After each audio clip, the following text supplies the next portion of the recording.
E aí pessoal da net, que é o Felipe de novo no canal Mundo C, e hoje estamos de volta com mais uma análise de Saint Maria, né? Saint Maria, que é um mangá que eu tô achando bem legal, né? É um mangá que, na minha opinião, né, das ideias novas que Sensei trouxe nos últimos anos, é a melhor ideia nova que Sensei já trouxe, né? E atualmente estamos no capítulo 13, já no arco do Kiki, do grande mestre Kiki, né? Que daqui a pouco a gente vai poder chamar ele de Kiki de Aries, né? Enquanto as nossas meninas, né, a Odete, a Setsuna e a Maria, né, vão para o seu treinamento. Então é isso que vai ser o capítulo 13. Mas antes de ver a minha análise em relação ao capítulo 13, até porque o 14 acabou de sair, né, dá um like no vídeo, se inscreve no canal e manda um vídeo para os amigos de vocês que possam ter mais interesse nas novidades sobre Sensei Cavaleiro Zodíaco, perto da Saga do Céu chegar. E o melhor lugar para acompanhar a Saga do Céu é o canal Mundo C, então não deixe de se inscrever, clicar no sininho e tudo mais aí, porque o lugar que o Mundo C é o lugar principal que você vai acompanhar a Saga do Céu. A gente vai trazer resumo dos spoilers, no dia que saem os spoilers, vamos fazer análise de capítulo e vamos fazer live toda semana enquanto a temporada da Saga do Céu durar. Pessoal, e quem quiser me ajudar de maneira direta, torne-se membro do canal para ver vídeos como esse aqui de maneira antecipada. E se você quiser ajudar de maneira indireta, você pode comprar mangás como esses aqui, né? Ou HQs como essa daqui, né? Você compra no Amazon, nos links que estão aqui na descrição, e você me ajuda de maneira indireta. Pessoal, vamos lá então falar sobre Saint Maria número 13. Vamos lá?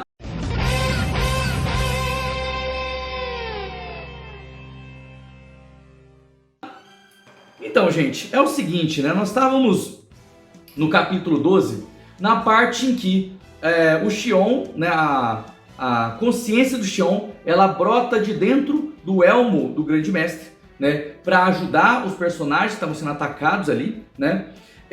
As Amazonas ou Cavaleiras, né? Elas vão treinar, né? Em algum momento, e o Kiki foi mandado atrás da armadura de Ares. É aí que a gente parou no capítulo passado, né? E aí a gente começa o capítulo, né, com o mestre da Odete, né, o professor da Odete, preocupado com ela, junto com o bichinho Ares, né? Que agora eu tô curioso, porque eu achava que o bichinho Ares era a armadura, né? E não é a armadura.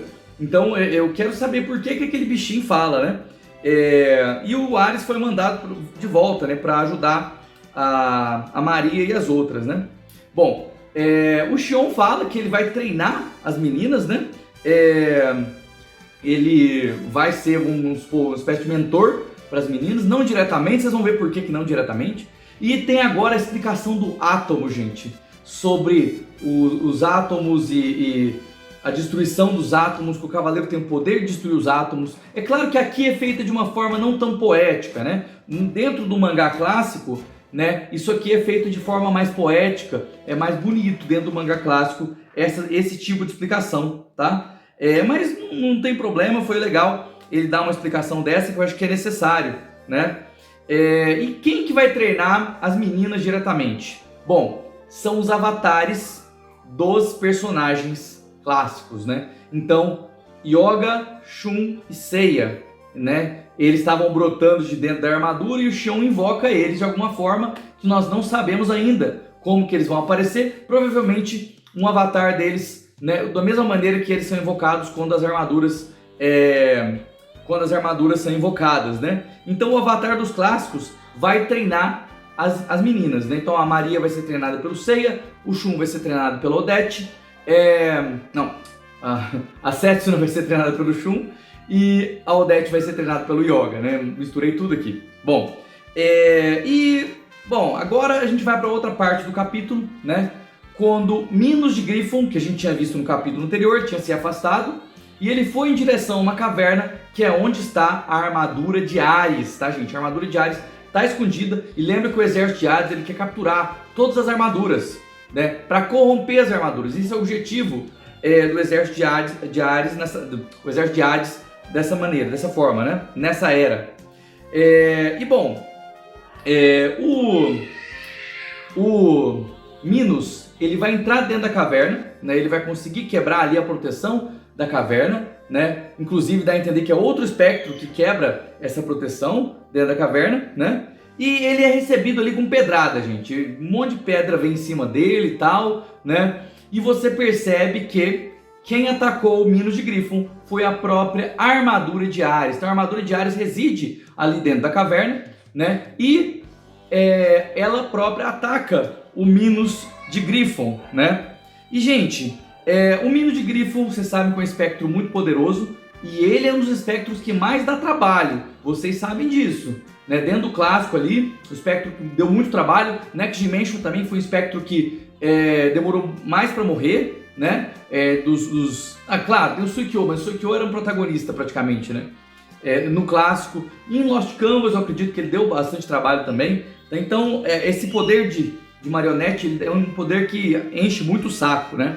E ele usa a marionete cósmica para controlar, né, junto com o sangue de Hades ali, para controlar a armadura de Ares, né? Então ele usa a marionete ali e controla a armadura de Ares. Nesse momento que ele controla a armadura de Ares, gente, o próprio Kiki, que já está indo em direção aonde estaria a armadura, que o Xion tinha mandado, ele sente que a armadura de Ares, que aconteceu algo com a armadura de Ares, né? E aqui, gente, a gente vai ter mais uma coisa interessante que eu vou comentar com vocês.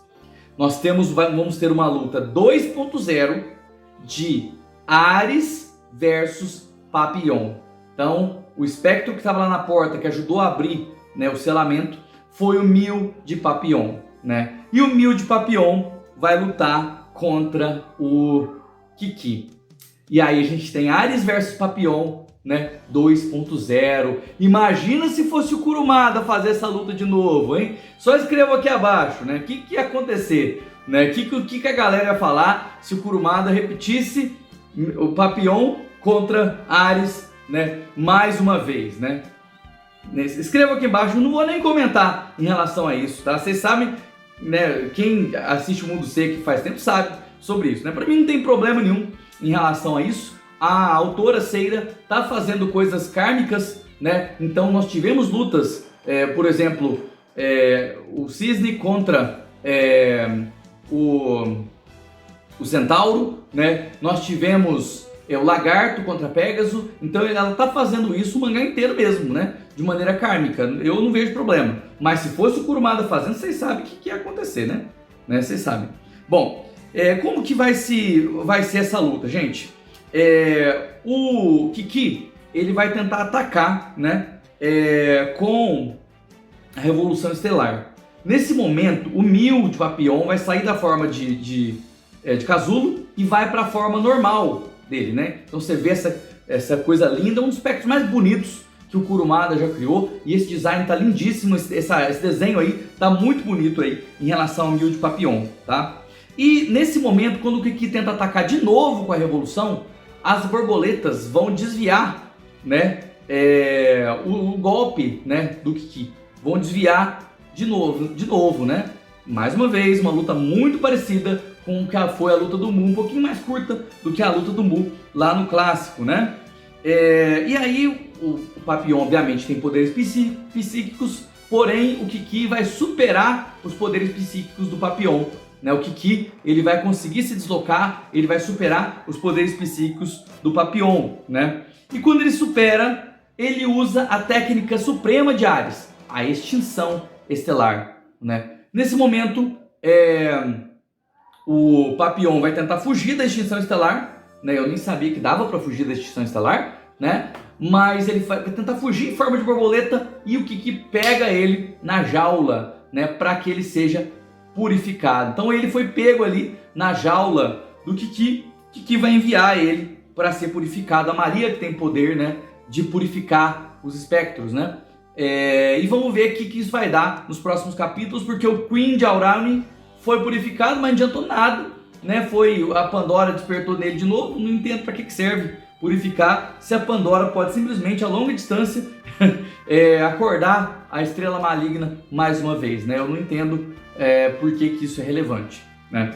Bom, o capítulo foi esse. Nós já temos imagens do capítulo 14, tá? Mas agora a gente vai dar uma pausa para falar de outros spin-off, né? Eu tenho 2 capítulos de Darkwing para cobrir e eu tenho um capítulo de episódio de Requiem para cobrir. E eu espero conseguir fazer tudo isso antes do dia 19 de abril, que é quando lança o final de Rise of Poseidon.